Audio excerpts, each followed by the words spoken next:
Been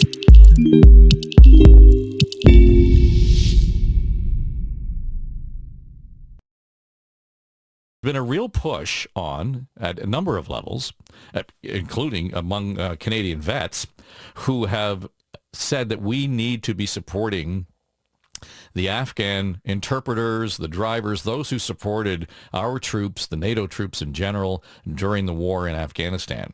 Primarily because now that NATO has left, the Canadian troops no longer there, these guys, these interpreters, men and women, and their families are at risk.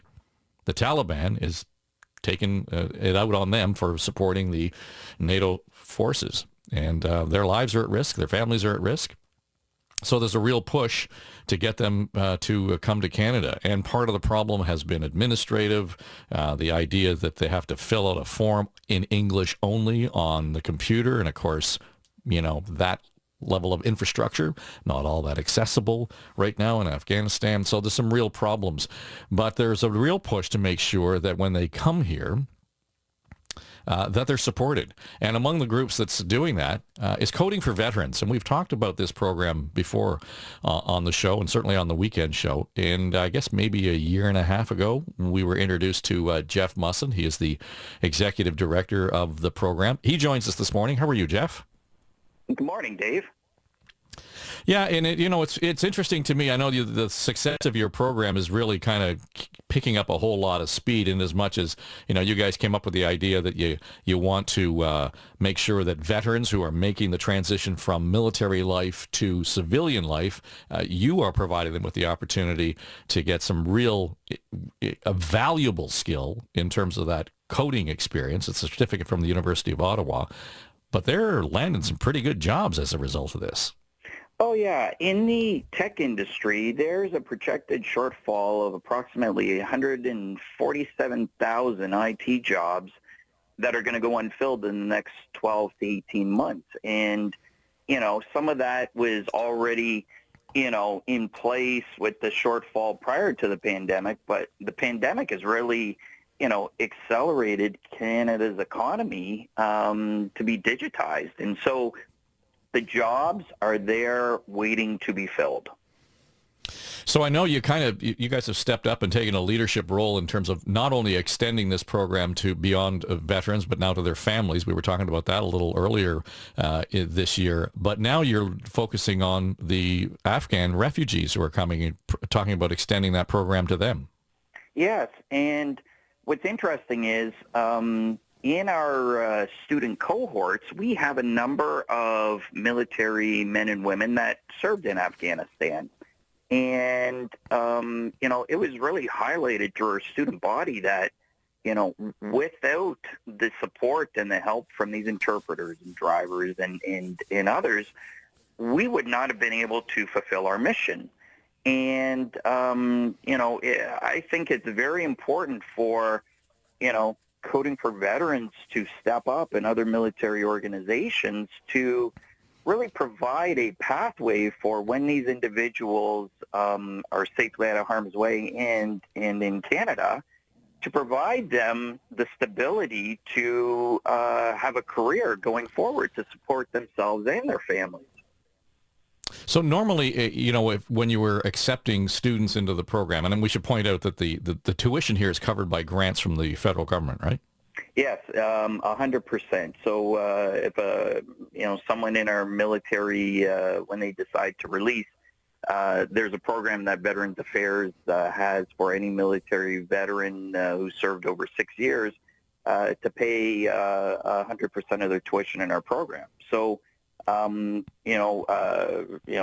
for this, what we've done is we've extended it now, and we went to our commercial and our networking partners, our industry partners, and said, can we find the funding to support the tuition for, these interpreters when they come? So this is really an industry-led initiative.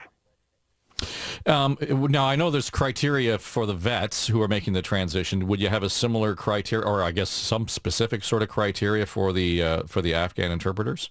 Yeah, absolutely. So in order to enroll in our program, it's really kind of a three-step process. number one, there's an online assessment, and, it looks at their soft skills.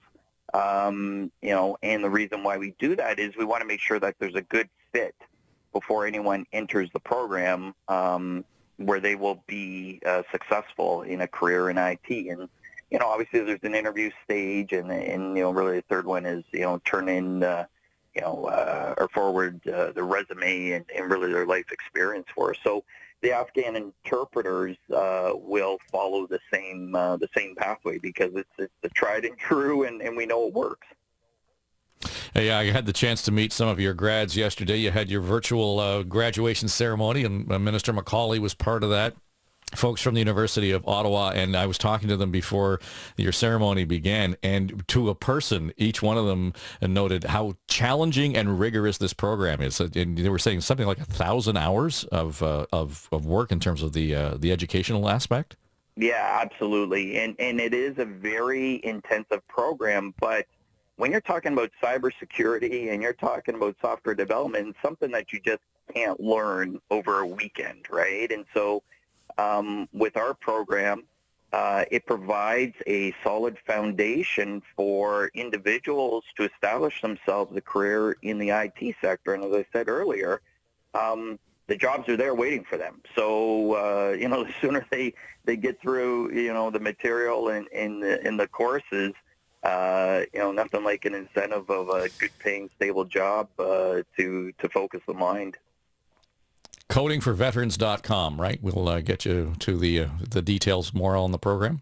Absolutely. That's our website, and there's more detail, and follow us on our social media, Twitter, Facebook, LinkedIn, Instagram. And if anyone has any questions or, wants, to help support our helping these Afghan interpreters and their families establish themselves once they get here. Good of you to join us, and thanks for the good work you do, Jeff. Thanks, Dave. Have a great weekend. Jeff Musson is the executive, and to point this out, this is a not-for-profit group that's actually driving this agenda, right? So they're just there to organize it and to get it to happen. Codingforveterans.com if that piques your interest, and yeah, way you go.